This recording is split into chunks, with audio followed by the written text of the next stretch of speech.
What if I told you that the idea behind the machine gun was conceived nearly 400 years before the first modern machine gun was invented?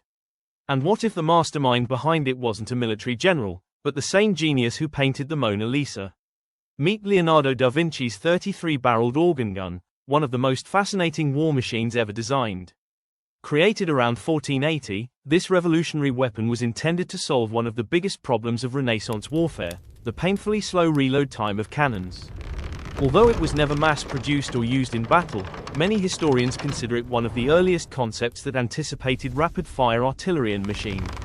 Today, we're exploring the history, design, mechanics, and legacy of Leonardo da Vinci's incredible 33-barreled organ gun. Let's begin. Most people know Leonardo da Vinci as an artist. Yet during much of his career, Leonardo actively promoted himself as a military engineer. In a famous letter to the ruler of Milan, Leonardo described his ability to design bridges, fortifications, siege weapons, and innovative war machines. Among his sketches were armored vehicles, giant crossbows, improved cannons, defensive fortifications, rapid-fire weapons. The 33-barreled organ gun emerged from this period of intense military experimentation. Leonardo wasn't interested in making weapons merely bigger. He wanted to make them smarter. His genius lay in identifying weaknesses and creating elegant mechanical solutions. And one weakness stood out above all others: reload time. Around 1480, Leonardo designed a weapon consisting of 33 small cannons arranged in 3 rows of 11 barrels each. The barrels were mounted on a rotating platform. From above, the arrangement resembled the pipes of a musical organ. Hence the name, the organ gun. Unlike a traditional cannon firing a single projectile, Leonardo's invention could unleash multiple shots in rapid succession. The concept was simple yet brilliant. One row would fire, then the platform would rotate. A second row would move into firing position, then a third. Meanwhile, the previously fired barrels would cool and be reloaded. This created a continuous cycle of fire, rotate, reload, repeat. For the 15th century, this was revolutionary thinking. Let's break down the mechanics. Imagine 33 small cannons mounted together. The barrels were divided into 3 separate banks. First bank, 11 barrels. Second bank, 11 barrels. Third bank, 11 barrels. All were attached to a single rotating frame. The operation likely worked like this. Step 1. The crew loads all 33 barrels. Step 2. The first row fires. 11 projectiles are launched almost simultaneously. Step 3. The gunner rotates the frame. The second row moves into position. Step 4. The second row fires. Step 5. The process repeats with the third row. While one row is firing, another is cooling, and another can be prepared for reloading. This dramatically increased the rate of fire compared to conventional artillery. In essence, Leonardo had developed an early solution to sustained firepower. Today, rapid fire seems normal, but in Leonardo's era, it was almost unimaginable. His invention addressed several battlefield problems simultaneously. Faster fire rate. Instead of waiting minutes between shots, soldiers could fire multiple volleys quickly. Greater psychological impact. Imagine facing 11 cannon blasts at once. The noise alone would terrify enemy troops.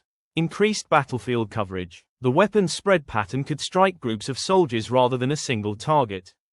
Better efficiency. By alternating firing and cooling cycles, the weapon reduced downtime between attacks. For a battlefield commander, this offered a significant tactical advantage. Despite its brilliance, the organ gun had serious limitations. First, manufacturing. Building 33 reliable barrels with Renaissance technology was difficult and expensive.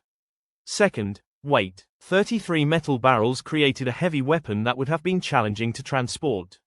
Third, accuracy. Gunpowder weapons of the era were notoriously inaccurate. Fourth, complexity. Maintaining and operating such a system required skilled crews. Because of these challenges, historians believe the design was never fully deployed in warfare. Like many of Leonardo's inventions, it remained primarily a concept on paper. But concepts can change history. This question sparks debate among historians. Strictly speaking, the answer is no. A true machine gun automatically reloads and fires continuously using mechanical energy. Leonardo's organ gun required manual loading and rotation.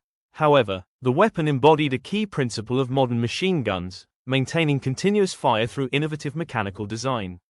For that reason, many historians regard it as a precursor to rapid-fire artillery and machine guns. It was centuries ahead of its time. Leonardo da Vinci never saw the machine gun.